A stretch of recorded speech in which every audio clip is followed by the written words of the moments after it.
हर Mahadev. Navratri special इस प्रस्तुति में हम देवी माँ के वास्तविक स्वरूप और महिमा का शिव पुराण के माध्यम से बखान करेंगे। सर्वस्वरूपे सर्वेशे सर्वशक्ति समन्विते भय भेद त्राहि नो देवी दुर्गे देवी नमोस्तुते। आइए देखते हैं शिव पुराण उमा संहिता में महर्षि वेद व्यास जी के शिष्य शुद्ध प्रयागराज तीर्थ में मुनियों को इनके चरित्र की कथा सुनाते हुए क्या कहते हैं। एक बार तृण के रूप में विद्यमान इनकी शक्ति से प्रभावित होकर देवराज इंद्र जब इस शक्ति के स्वरूप को जानने का हृदय में बार बार चिंतन करने लगे, तब उनके सामने आदि शक्ति उमा प्रकट होकर स्वयं अपने स्वरूप का परिचय देते हुए बोली, मैं ही परम ब्रह्म ज्योति प्रणव रूपिणी तथा युगल धारिणी हूँ। निराकार भी मैं और साकार भी मैं ही हूँ। कभी प्राण वल्लभ का आकार लेते हुए स्त्री रूप धारण करती हूँ, तो कभी प्राण वल्लभ का रूप लेकर पुरुष हो जाती हूँ। वहीं कभी स्त्री रूप दोनों रूपों में एक साथ प्रकट होकर अर्धनारीश्वर रूप धारण करती हूँ। मुंह में डालने वाली योग माया भी मैं हूँ, तो त्रिदेव जननी तीनों देवों को उत्पन्न करने वाली भी मैं हूँ। और फिर तीनों देवों की शक्ति के रूप में तीन रूप धारण कर लक्ष्मी, सरस्वती और काली बन जाती हूँ। मैं ही विश्व को संचालित करने वाली एकमात्र शक्ति हूँ। संपूर्ण त्रिलोकी मेरी संतान है और मैं उनको पुत्रवत प्यार करती हूँ। इसीलिए उनकी पुकार को सुनकर दौड़ी चली आती हूँ। प्रयागराज तीर्थ में आगे सूत जी मुनियों को बताते हैं, इन्हीं सर्वेश्वरी ने अनेकों बार देवताओं की करुण पुकार को सुनकर अनेकों संकटों से उबारा है। कभी दैत्यों का संहार करके देवताओं के खोए हुए राज्य को वापस दिलाया है, तो कभी दैत्यों से युद्ध में उन्हें विजय दिलवाई है, और कभी देवताओं के गर्व को चूर करने के लिए ज्योति पुंज रूप में प्रकट होकर तृण के रूप में अपनी शक्ति को स्थापित कर इनका गर्व भी दूर किया है।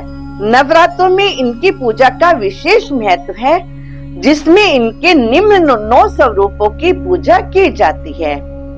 शैलपुत्री ब्रह्मचारिणी, चंद्र घंटा कुष्मांडा, स्कंद माता कात्यायनी, कालरात्रि महागौरी और सिद्धिदात्री।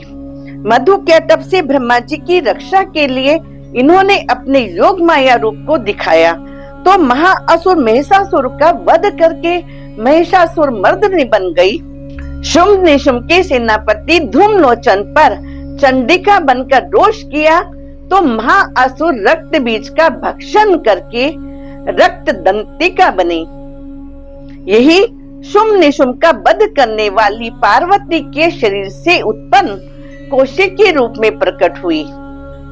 पृथ्वी पर 100 वर्षों तक वर्षा न होने से अपने शरीर से उत्पन्न शाकों द्वारा पालने वाली शाकुंभरी बनी और दुर्गम राक्षस का वध करके दुर्गा कहलाई। हिमालय पर मुनियों की रक्षा करने के लिए 6 पंजों वाले भ्रमरों का रूप लेकर महादैत्यों का विनाश करके भ्रामरी हुई। अपनी इच्छा से अष्टभुजाधारिणी माँ गौरी थोड़ी सी उपासना से प्रसन्न होकर अपने भक्तों की झोलियां खुशियों से भर देती हैं। सौभाग्यवती स्त्रियों को अपने सौभाग्य और पुत्र धन की रक्षा के लिए सदैव इनकी आराधना करनी चाहिए। कोई भी आयु विशेष, जाति, धर्म, संप्रदाय के स्त्री पुरुष, बंधजा अथवा विधवा इनकी उपासना से अपना मनोवांछित वरदान प्राप्त कर सकते हैं। सभी सांसारिक कामनाओं की पूर्ति परम ब्रह्म शिव के आधे शरीर में विद्यमान उमा यानी शिवा की आराधना करके प्राप्त की जा सकती है। सर्व मंगल मांगल्ये शिवे सर्वार्थ साधिके शरण्ये त्र्यंबके गौरी नारायणी नमोस्तुते।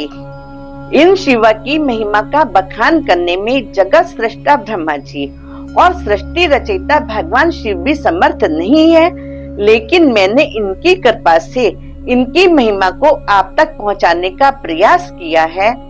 आदि शक्ति शिवा से आप सबके लिए सुख, संपत्ति और सौभाग्य की कामना करती हूँ। सर्वा बाधा प्रशमनम त्रिलोक्यस्य अखिलेश्वरी एवं ही तव्य कार्यम अस्मद वैरी विनाशनम। ऐसी ही जानकारियों को जानने के लिए देखते रहिए कैलाशी अमिता सिंगर शिव जिज्ञासा चैनल को। फिर मिलेंगे किसी अन्य प्रस्तुति के साथ। हर हर महादेव, जय मां जगजननी।